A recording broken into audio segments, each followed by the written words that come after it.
Oh, fantastic. Mm.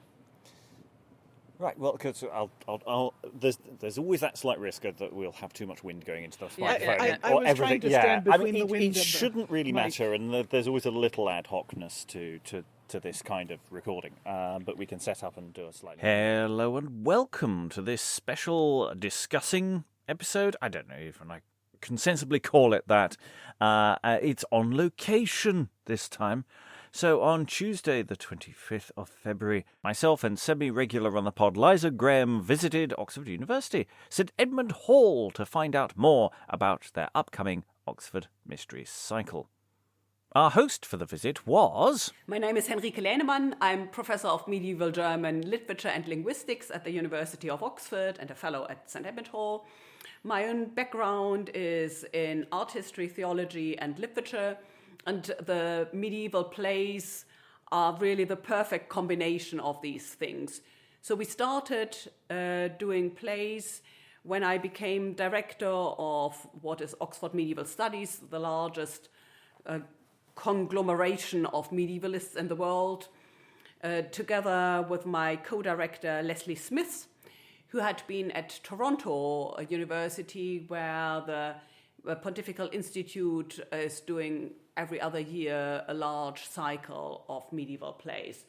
So when we were thinking about how to bring the medievalists across Oxford together, we thought, what better than having a performance in which everybody is enabled to play what they always wanted to play, so across languages and periods. We were then briefly joined by Antonia Anstatt as we were guided through the route of the cycle. This was a very rough walk and talk recording, so there is some background noise and some artefacts on the take, but it was a much more dynamic way of exploring what they have done and what they are going to be doing with this year's cycle. At risk of repeating some of what's to come, the Oxford Mystery Cycle has been performed regularly in the last decade or so, and is an eclectic mix of different plays and texts from around the world. Different groups perform each play, and they follow the usual shape of a mystery cycle, i.e. from creation and the Old Testament, through to the New Testament, with the birth, crucifixion, and resurrection of Christ, closing with Doomsday. But which episodes and which texts varies each time. The next cycle is on Saturday, 26th of April 2025, so a couple of months at time of recording, and it's free to come and watch. Links about the cycle are in the show description, where you can watch videos of previous plays and cycles that they have produced. But for this particular visit, we began just off to one side of the main action, at St Edward Hall, where I said hello to one of the team. Who are you and what is your purpose in life? Hi, I'm Antonia. I'm a fourth-year PhD student at the University of Oxford studying medieval history, and I'm one of the co-heads of performance for this year's Medieval Mystery Cycle. So, yes, we're standing in a semi-public place. People are wandering back and forth, but taking this opportunity to just ask, yes, your involvement in how in charge are you of things? Not very in charge, of course. It's all run by Henrike Lähnemann and Leslie Smith, but Sarah Ware, my other co-head of performance, and me, we are kind of in charge of the day-to-day organization, getting in touch with people, trying to coordinate the list of plays and the program, trying to figure out how everything can fit together, and basically a point of contact between the players and Henrike and Leslie. We then gathered ourselves and moved into the quad, a rectangular space with a well in the centre.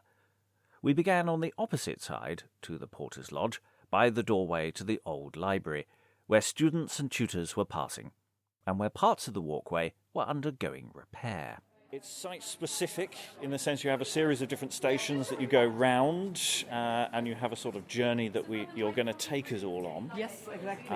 So we are literally walking through various parts of the quad. Exactly. And the whole of St Edmund Hall, founded by Edmund of Abington, really originated with a well, the medieval well in the middle of the front quad.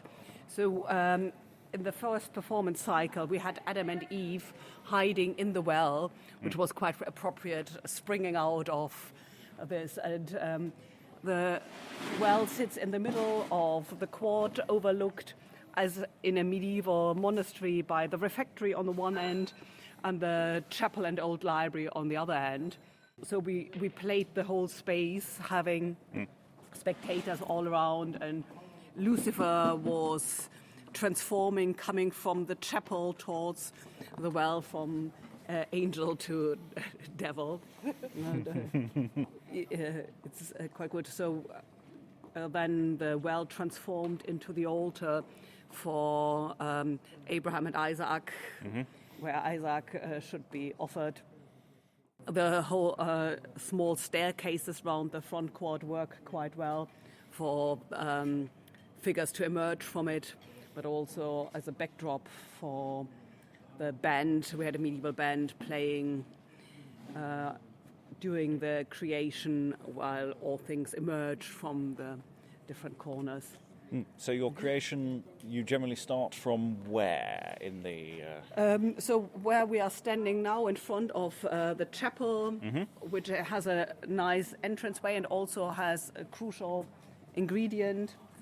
So our organ scholar just going into the chapel, you can see the bell rope hanging down there. Oh, yeah. So the bell rope goes through to just a tiny bell, but it's surprisingly far carrying sound. And when we did it for the first time, so we ring the bell at 12 noon to start the whole proceedings off. The bell hadn't been rung for a couple of months because it had just been the term break. And so pigeons had started roosting in the little bell hole on the top, and they all flew out when the bell started ringing. And it was a really dramatic opening, which we hadn't kind of written into the script, but came, as it were. Useful for Noah, I'd have thought. So we also had of the chapel door, the ark being dragged once. So starting inside, working down to here, or working out here and then moving further on? We have done it differently the 3 times we've done the cycle now. So the general movement is always through the front court to the churchyard, that is our college garden. But how the exact journey is positioned has been different. So the first time we had God in the shape of 3 women for the Trinity, announcing the creation from the windows of the old library overlooking the quad, and then moving down from there to the well to get Adam and Eve out. Where's the old library, the window from here? Oh, is that one? Oh, okay. These windows. You can see it. You see the pillars above the door there in the books. They indicate that's the old library above. Oh, right. And in the second cycle, we had as creation the wonderful staging by Dan Wakelin, who did it with medieval gifts. So he was the only one requiring an indoor venue. So that time we started it in the old dining hall with a screen, and then moved. So we still rang the bell at 12, but then had the first play in the old dining hall, and then so kind of working the front quad. The last play has always been behind the church for the Last Judgment, so kind of beyond the sacred. The Passion has always been appropriately on the churchyard because we can go through there now. We walked to one side of the quad to go through a side gate to the church. You walk on 2 meters of bodies. It's a churchyard that has been used since the 9th century, when there was a Saxon church. And then it was replaced by a Norman church. And they only stopped burying people there in the 20th century. So we are now moving up steps to steps made up of old gravestones, which the principal at that point convinced the church to let us use for building purposes. The churchyard has a path surrounded by grass, trees and headstones, a path winding to the church itself. We walked a few yards along the path where we could see the entrance to the church, now converted to be the college library, and a statue near to the main entrance to the church site. We could also see round the back of the church, where there was also room for performances. And where now all the snowdrops are will be Golgotha. So this little hill is where we have the crucifixion. So the processional route will be not through the small side gate, which we have come through, but the main entrance at the west side of the churchyard. And you see the statue of St Edmund over there, which will be the place for the Annunciation. And it's quite handy as a prop. Particularly, we had planned a cycle for 2020, which was cut short by the pandemic. And David Wiles, our only really professional director who was the only one who had his play developed far enough that he said he would do a read-through or kind of dress rehearsal, which we could film, so to have at least a documentation of it.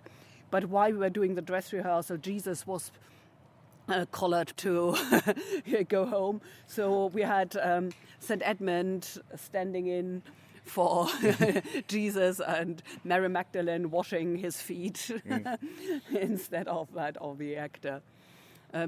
Here the church, you see the Norman Church of St. Peter in the east, has this Gothic porch attached to it, which we use the tiny Gothic window on the east side to prop out the trumpet or hunting horn for the beheading of John the Baptist, which took place on one of the tombs there.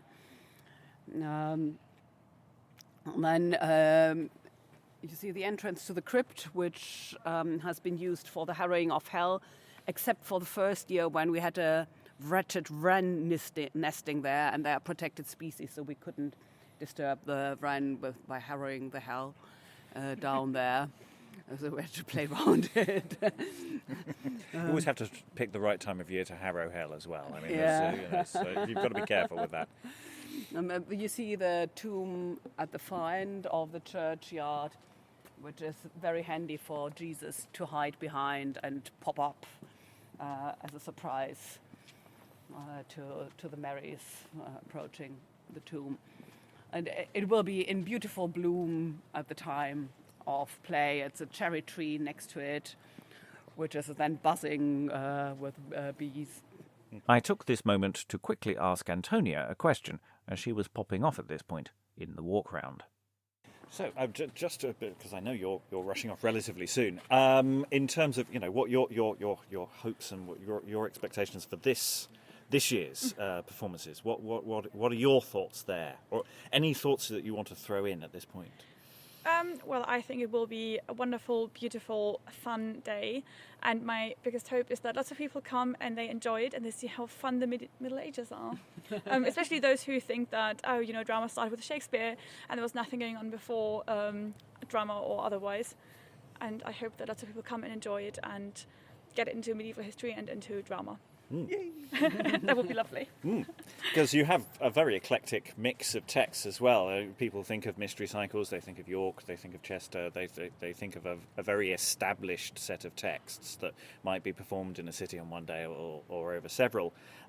What you're touching on are actually the vast array of different religious texts that were performed across Europe, Yes. as well as in England. And Different traditions of interpreting scripture as drama. yeah. I think Oxford is a good place for that because basically Oxford is a stage set. And, I asked one of my interns to sum up his experience being in Oxford, and he said what he had learned most was embrace performance.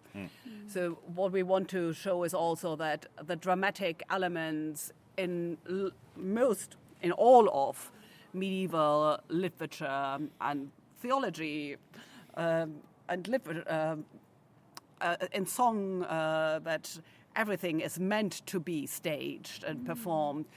So we have adapted quite a number of times also things that weren't meant to be performed as a performance to show the oral quality of verse, medieval verse. We had one of the most impressive ones was a Lament of Mary in Italian that we staged here exactly. Poor Jesus had to keep on hanging on the cross after having been crucified in the York mysteries for 2 further laments in different languages. He was so shaking, literally shaking at the end of it, end of April. Was he actually hanging on the cross? He was standing on a chair while hanging, but he only had a loincloth, and it was pretty grim. We decided not to have a professional mic'd up crew because it would take away the spontaneity, and we have kept it low key deliberately to have a low threshold and involve as many people as possible. So if you rig it up to high performance standard and then don't deliver, it's much more embarrassing than if you have a slightly shaky or noisy recording. And if you look at the 2019 version that we did, we had such high winds. Yes, and that's so difficult to do anything about. Even if you have got all of the equipment in place, you're still battling the elements, and it's just that there is a clear archived recording. It does exist, and that you've got to fight the battles you're going to fight. Most of what we do is done indoors. It's so much easier. I recall a certain Lord Mayor's show in the driving rain. Well, to be fair, it only rained vaguely during one of the performances. So we did a recreation of the 1621 Lord Mayor show in Cheapside, and it rained between every single show, and we had mics set up for these performers, and they're all wearing ponchos, and they're all drowned rats. Very miserable. But we got something out of it, and that's the best you can do sometimes. What we really try to do is to build it up as an archive. So we asked all of the groups to send us their scripts and what they had done with the performances. So we have a full documentation of, for example, how the Spanish Magi cut down the play and what their rationale was behind the different cuts and adaptations. And for the Harrowing of Hell, for example, we introduced a modern English narrator, and we had in between freeze scenes where then the narrator would just come forward and comment in verse as well, but in modern English verse on what just because happened. you're playing with different languages and telling stories that most large percentage of people know the stories. So even if they don't necessarily grasp every moment, you've got something physically going on that they can latch onto and something to gloss occasionally. It was a very funny moment in 2019 with the Harrowing of Hell, when the director, who had been so busy directing that she hadn't learned her lines as Adam, we had decided to have a cross-gender Adam and Eve, so a bearded Eve and a very slim Alyssa as Adam.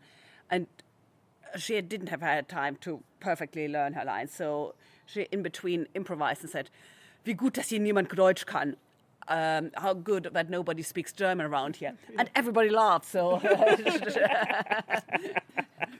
quite clearly not working. Myself, Liza Graham, and our host Henrike have by this point walked behind the church in the relative shade of what was a fairly sunny February afternoon, though we would shortly head into the darkness of the crypt.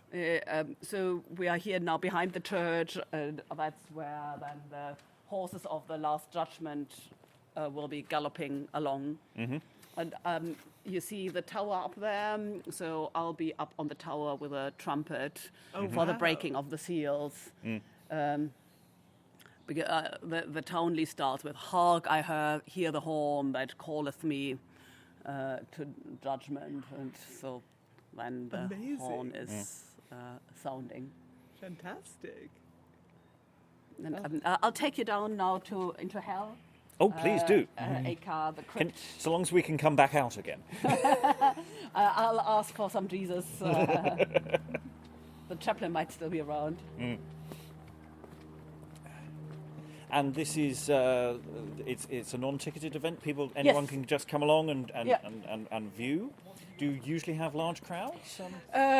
We normally have something like 100 actors and 300 to 400 spectators. And the nice thing has been, every single time that we did it, people used to just come to support their friends and then just staying on because they loved the atmosphere of it all. We have, so that's the noise of the door. Yes, we're going down into the depths. Yeah. Gone through an archway, down some steps. So I have to tell everybody, don't fall down. If you fall down, don't to the college, all right? Yes. Did you get that risk assessment there, Liza? Yes. Down uneven steps into a lovely acoustic. Yes. Currently still very dark, but some light from the outside world is coming through. Oh, this is a wonderful space. Somewhere for... So, vaulted ceiling, relatively small space with So we haven't performed plays down here because it's just too small, but we've started singing Compline regularly down here. a certain amount of time was spent trying to find additional illumination, so we stayed in the relative dark with the single lamp in the crypt.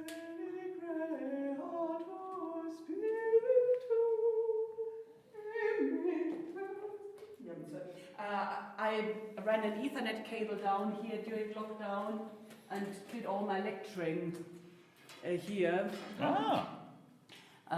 So I work partly on medieval liturgy from a Cistercian convent meeting in northern Germany.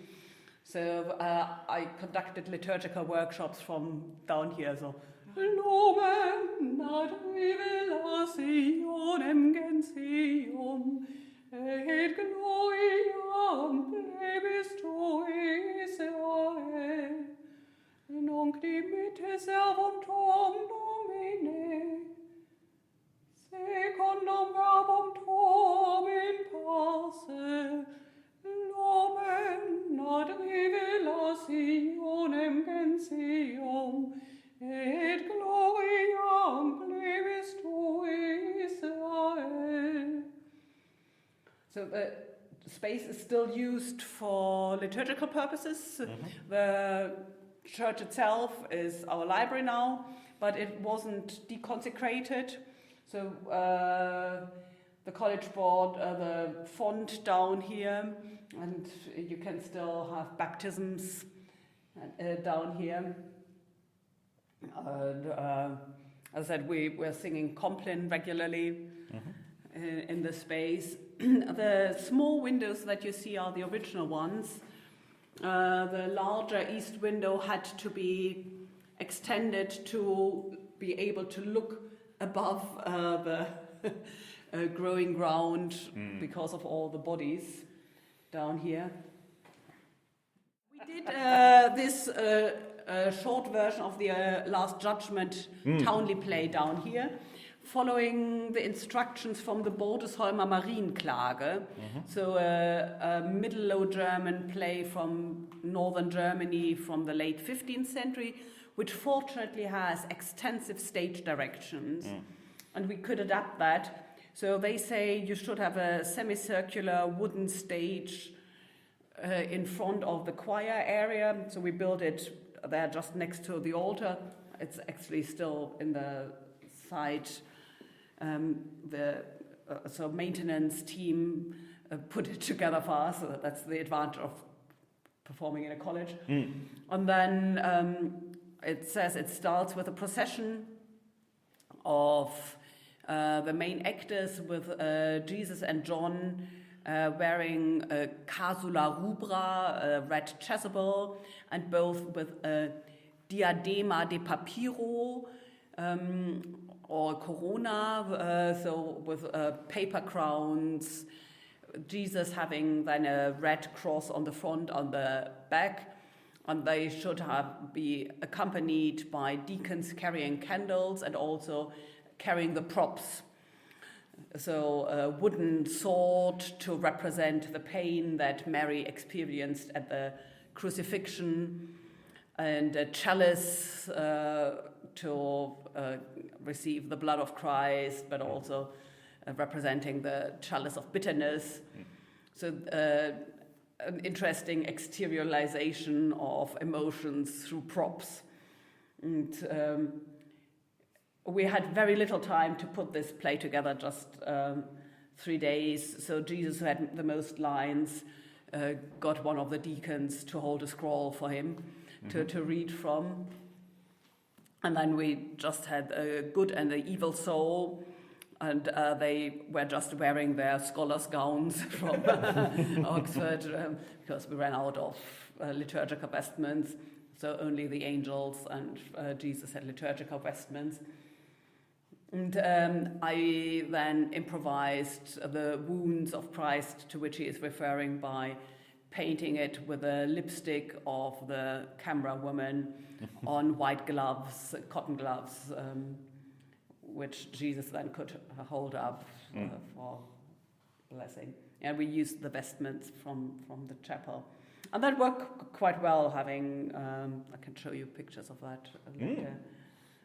So what would you say that you learned from following these old directions in this space and trying to make them work for modern people? What would you say you learned? I think the flexibility of medieval drama, a kind of can do or make do attitude to props, but also that anything can be imbued with significance as long as you perform it well. So it really, to take medieval drama text as a very open stage setting on which you have to do the realization for, as you said, a site-specific interpretation. And I think that's very useful also for students of any medieval literature to realize that what they have is only the tip of an iceberg, and they have to picture everything that is going on performance-wise below the level of the text. Yes, because for our listeners at home, this idea that theatre is made in a theatre is something that really comes much later. Medieval drama is you make the theatre happen wherever you are, and you make it work within the context of where you are living. There are performances that move, there are established spaces which people use, but most of the time you're making it work where you are. Yeah, that's important. So the first play that we'll have in this year's cycle is an Adam and Eve play by Hans Sachs.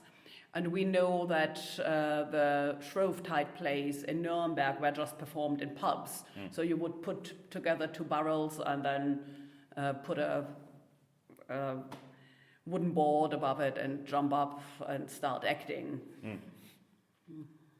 So, what are the plays you're doing this year? I feel like we were talking earlier. We're going to go and sit down, but I feel we're in a group. Yeah. We should stick with it. As long as people are warm enough. Yes, but yes. What are the texts that say that you have an eclectic mix of different texts? What are you performing this year?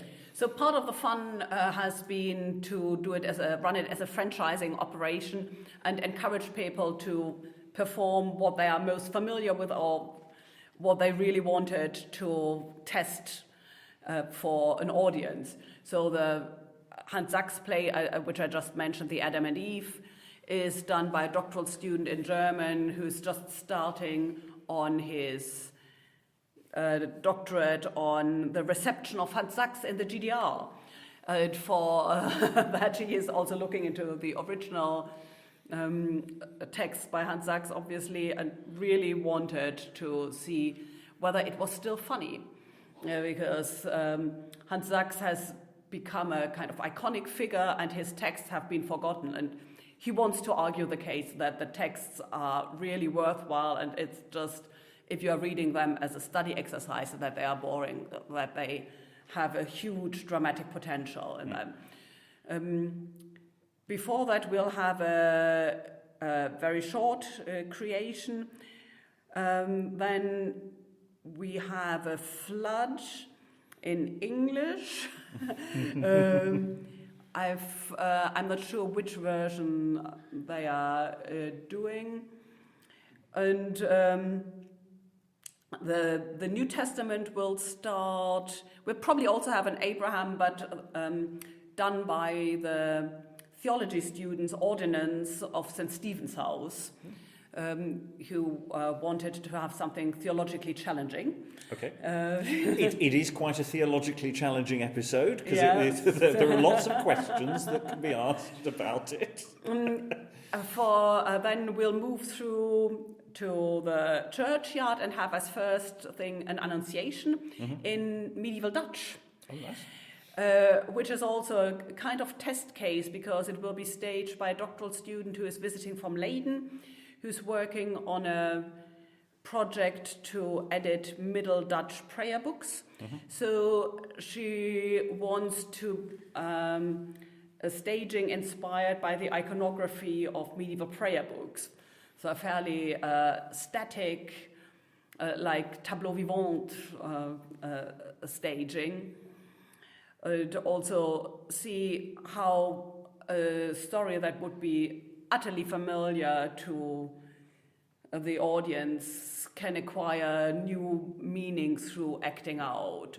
So it's one of the 7 Joys of Mary, which would have been performed in Groningen and other medieval Dutch places on a rotating basis. So every year you got one joy. The Annunciation is the very first joy. Then we'll have a Nativity in medieval French, Marguerite de Navarre, staged by a group from Fribourg University with Professor Elisabeth Dutton, who is also doing it as a kind of proof of concept staging to see how much a medieval text can be appealing to a modern audience who might not necessarily be able to understand everything, but probably medieval audiences didn't catch every word, especially if it was staged on a large marketplace, as we know from some of the medieval German plays. So how to get the expression across by large gestures, by using props, by using colors and costumes and so on. We lost our Spanish Magi play, unfortunately, but all our previous performances were recorded, so you can watch the Spanish Magi from 2022, which were then... we have something very exciting, the Wedding of Cana, from a lost medieval cycle. So that has been reconstructed from exactly a rhyming couplet that was surviving.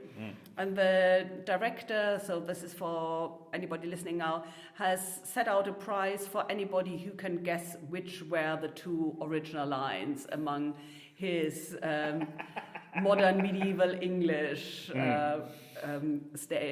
play. I've already seen it and I was wrong in guessing. And it's good fun with very drunk guests at the wedding. we'll have the crucifixion as the York crucifixion done by one of the English tutors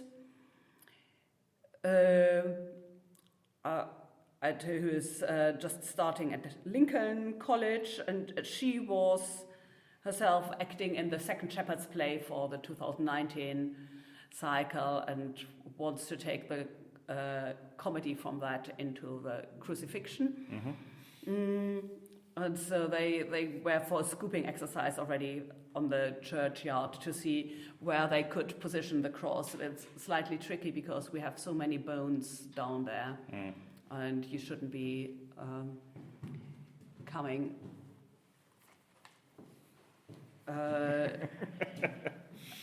You shouldn't start digging in the graveyard. No. So and the logistics of a crucifixion is quite a thing. I mean, having done some passion plays myself, there are a lot of modern health and safety issues, let alone the question of the site and what you're doing with it, and who your Jesus is important. In 2019, we had for the crucifixion medieval studies master student Liam, who stood there for half an hour because he also had to stand through the Italian Lament of Mary, which was very expressive and very long, and he was literally shaking at the end because of the cold. But he then decided to do a doctorate on the Passion of Christ.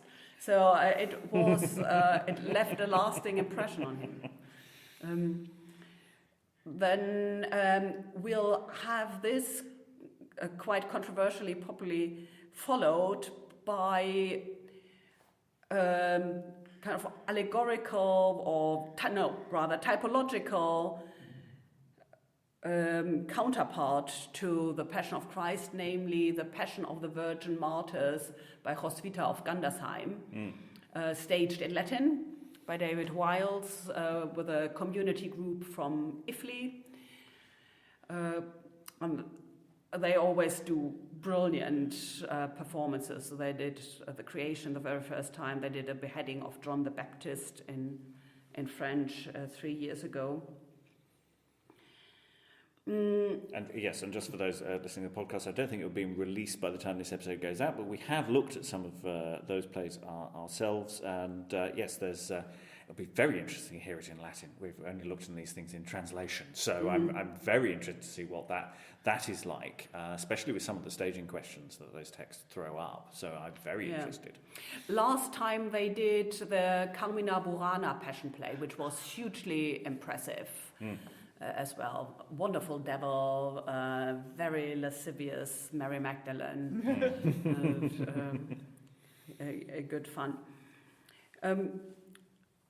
So the Roswitha play in Latin will then be followed by a Resurrection, which will be a sung piece by the college choir. We have a new director of music who is both a composer and a medievalist, so he'll adapt the Victime Pascali Laudes, which has already some dramatic elements and is arguably one of the starting points for medieval drama at all. So the De Knobis Maria, quid vidis di in via. Tell us, Mary, what did you see on the well, on the way? And then she answers, Sepulchrum Christi viventis. I saw the tomb of Christ, and I saw the vestments lying there, and that would have been performed in church with the deacons when showing the vestments as proof of the risen Christ. So I myself, I'm a German medievalist working also on liturgical plays performed in convents by nuns in the late Middle Ages, and from the convent of Wienhausen, a Cistercian convent in northern Germany, we have several Easter plays, among them a tiny booklet which literally fell through the cracks of the choir stalls, and which was the roll book for Mary Magdalene. So we have her whole roll, which has always a line of liturgical chant in Latin, followed by a rhyming couplet in Low German to explain what she has been just singing. After the resurrection, we take a big leap to the Last Judgment. Well, you've packed a lot in already, so I think it's fair enough. We've encouraged actually the group taking on the Last Judgment to make free with the text. So the last group, a student group who did it, put Donald Trump also into hell and had Brexit woven into the whole thing, and the Last Judgment, that's punishment. And I'm particularly looking forward to that because I'm going to play the trumpet for that, for the breaking of the seals. We have to convince our bursar to allow me out on the roof of the tower again. If not, I have to play it out of the Gothic windows of the tower room, but hopefully the trumpet shall sound. Yes, and just because this is audio and we saw the trumpet, but these people haven't, so can you tell the people what the trumpet looks like? It's a long hunting horn based on an A, and I'm very happy to go to my office later and play you a sample chant for it. Dear listener, we did. Which was given by a completely crazy alum, who I hope is listening. So I won't mention his name, who wanted it to be blown by a boy clad in a toga on the River Tiber. The college refused, but kept the hunting horn. And I found it when I've joined the college in 2015, just lying around in the antechapel. So I started adopting it for festivities around the college. And the beauty of Oxford is you can just invent a tradition and everybody will believe you that it's medieval. So I've appointed myself as herald to the college and blow it for every matriculation and every graduation in college, or, as I said, for the breaking of seals at the Last Judgment. Yes, I need to emphasize that this trumpet is easily like 5 feet long, and it's got the metal right around the bell. The metal is slightly collapsed, as though someone had struck it on the ground with some force. Yeah, it some fell time from ago. the windowsill. But there's fortunately a company called Crumpled Horn who will straighten out instruments like that. I also have to say it has a wonderful banner which was sewn by the family of one of our night porters in India.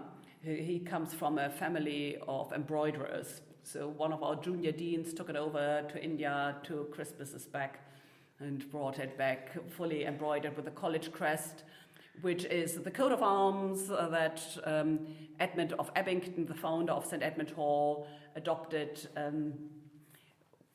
when he became Archbishop of Canterbury. Shall we leave hell? Yeah. We head our way back up again. No. Back out into the churchyard, and looking out. Church behind us. We've just come up through the steps and looking out into the churchyard itself. The various trees and spaces here where performances will happen later this year in 2025. Where you staged the Annunciation? The Annunciation staged on the bench next to Edmund, sitting there in cast bronze.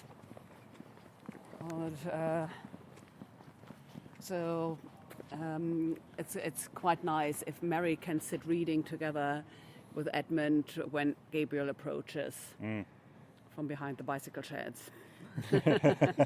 Yes, so we have a semicircle of stone which you can sit on with a statue of the reading St Edmund. Yes, I see he's just been given a snowdrop in his book. Aw. And a few very old moss-covered tombstones. Yeah, and only the top bits of it are left, so they couldn't be recycled for flagstones, as most of the other tombstones. So we are walking on tombstones.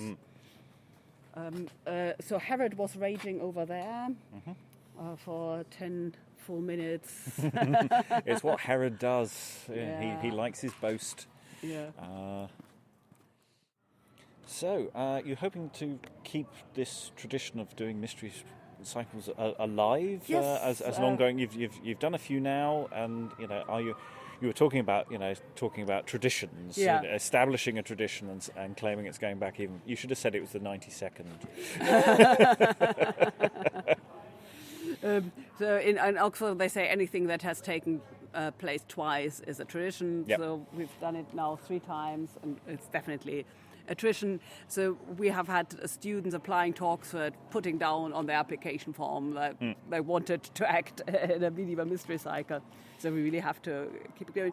We are the largest group of medievalists in the world, with 70 full-time academics and several hundred graduate students across all the faculties: Arabic, English, history, music, German, French, Spanish, Italian. So it's brilliant to see the creativity. We keep it deliberately very low threshold, and we will only pay for props up to £50 overall, to make sure it doesn't get into a battle of who has the best kit or costumes, or so it's really, or something that becomes perceived as a problem rather than a or to be then also demanding professional level commitment. Yeah. But on the other hand, it's astonishing how professional many of these students make it, and how creative they are. We had a Lazarus play 3 years ago here in the space, where the whole cohort of the MST Medieval Studies had decided to put it on together. There were only 4 roles in it, but one of the roles was exceedingly long, so they just cut up Lazarus into 8 roles. They were all dressed identical, just in white, with a white a mask, and were all lying between the tombstones here on the graveyard, and then propping up one after the other to deliver their lines. It was incredibly effective, very simple. And it also, again, it speaks to that idea of medieval theatre, medieval culture. The idea of professional versus amateur doesn't quite exist. No, it's something that we've accrued over time. Is that people could be incredibly professional, could be incredibly committed. There might be money changing hands, but they're almost certainly doing something else as well with their lives. Yeah. And that's an artificial distinction that comes much later on, once we're into the early modern and beyond, when arguably, I would always argue that early modern theatre is just medieval theatre that's just atrophied. That's why I say to annoy the early modernists. Yeah. No, and every group brings something professional to it, be it a historic pronunciation, be it something historically informed about how they stage it, or in the way they include acrobatics. So we've been encouraging also dance forms in there. Some groups had Jesus just played by a puppet, which was first born out of not having an actor for Jesus, but then is really powerful as a symbol of not representing God, with a human actor. Yes, we were talking about this with the one of the resurrections the other day, actually, where the logistics and that moment of taking Jesus down from the cross, that actually if it's not a literal act, it's something that's happening that could be done with something simpler and smaller, a symbolic act of removing a cross or removing a figure. rather than actually fully enacting it, can actually be weirdly more powerful than a full performance, where the logistics of getting a person who isn't actually, obviously the actor is alive, down from a physical object is... I can really recommend looking at the Passion play from the Carmina Burana that David Wilde's group did. They had this puppet, and it's really beautiful and moving how they do it. So we are going into the principal's lodgings, which has currently been transformed in a costume storage space. So I have multiple wings and horns there. So here you see the rolling pin which we used for the Last Judgment Townley play as prop for Jesus.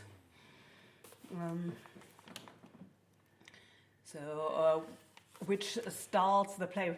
Alas, I heard that horn that calleth us to the doom. And then that was my...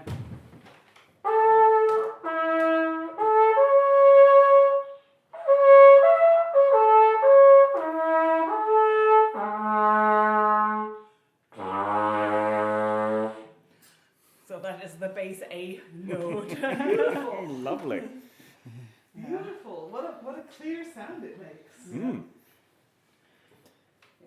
And we didn't overload the mic, so I don't need to ask you to do it again. And here you see the gloves, lovingly hand-painted with lipstick for the stigmata. Stigmata.